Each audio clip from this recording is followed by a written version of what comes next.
Hello and welcome to Palace Intrigue. I am your host, Mark Francis. Is Prince William trying to become more popular in the United States in order to save the monarchy?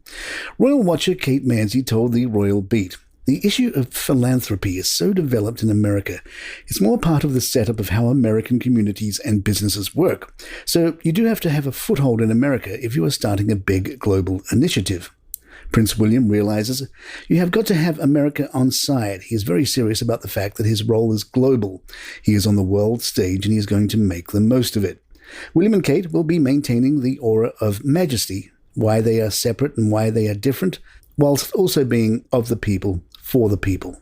They know very well that they do well. This is the authentic couple that we have been waiting to see for years. Like William letting slip, he went for a run in Central Park one morning. Obviously, people will draw that comparison with the paparazzi chase with Meghan and Harry in New York.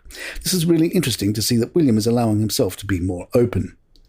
Royal historian Gareth Russell added, "What's interesting is some of the impatience we've maybe seen in the press and online of why aren't the Prince and Princess of Wales doing more quicker, is I think they also do respect the generational hierarchy within the royal family, so you're seeing them become more modern under Charles III, who is more modern than Queen Elizabeth II was." Hola.com wonders if Kate is bringing back her annual Christmas Carol service. They notice that, according to the royal family's Royal Diary, which publishes official engagements in advance, this year's concert is scheduled to take place on Friday, December the 8th at Westminster Abbey, with the Duke and Duchess of Gloucester set to attend. Kate and William share their favourite emojis. In a video posted on Instagram, William joked, "Is this a clean thing or is this a family one? I've been told not to say the aubergine, so I've got to pick something else. It would have been the aubergine. The aubergine or eggplant is often a stand-in for a piece of anatomy." William continued, "But I'm saying now because I've got to be a little grown up. It's the one with the eyes that go up and down and the mouth's out. What's that one?" Kate said, "Mine's probably got to be the heart with then the crying emoji, the sort of like hysterical laughing when things have gone wrong." Royal watchers noticed Kate's fingers are bandaged again. Speculation is the bandages are likely needed to provide the royal with extra support for the existing trampoline injury.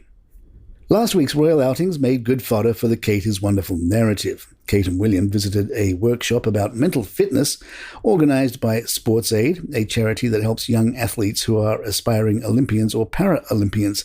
The royals played some netball. Vanity Fair pointed out Kate has plenty of netball experience. She was a player in high school, but she struggled when her husband stood in front of the hoop and tried to distract her. Later, the pair learned about goalball, a Paralympic sport for visually impaired athletes. SportsAid posted a social media video that showed the princess learning how to use the sound from a bell inside the ball to help her navigate without sight.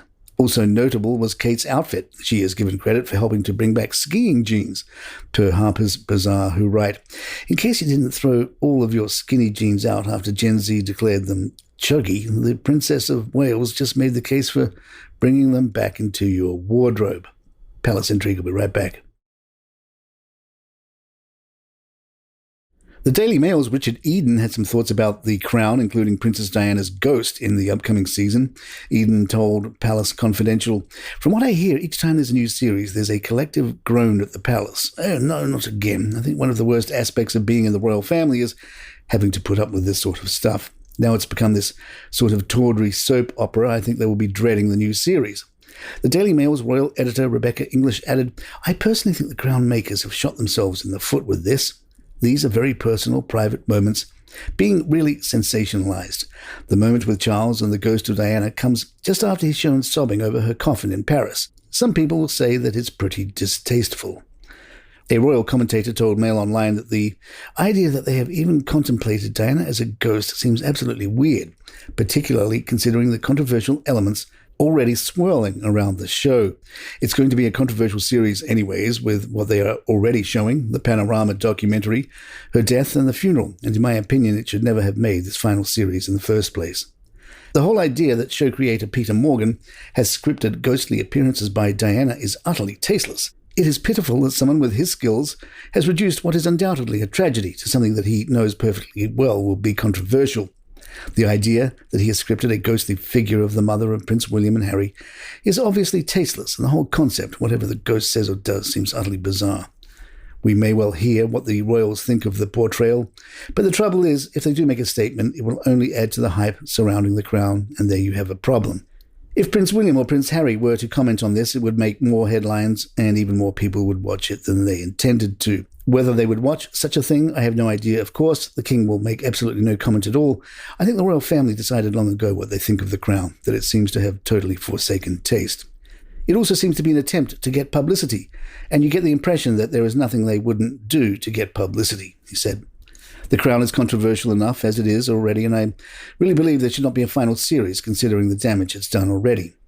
Culture expert Nick Eady told Mail Online, the producers have said the Diana Ghost portrays visualizations of innermost thoughts, but of course this will be quite triggering and could cause distress.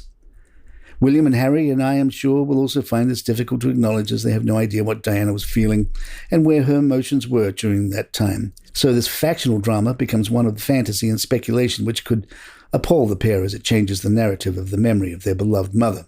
The sixth and presumably final season of The Crown premieres November 16th. And there you have it. If you'd like to email us, our address is thepalaceintrigue@gmail.com. Please follow us on your app of choice and head over to youtube.com and hit that subscribe button for us. It would really help us out. I'm Mark Francis. My thanks to John McDermott. This is Palace Intrigue and good times.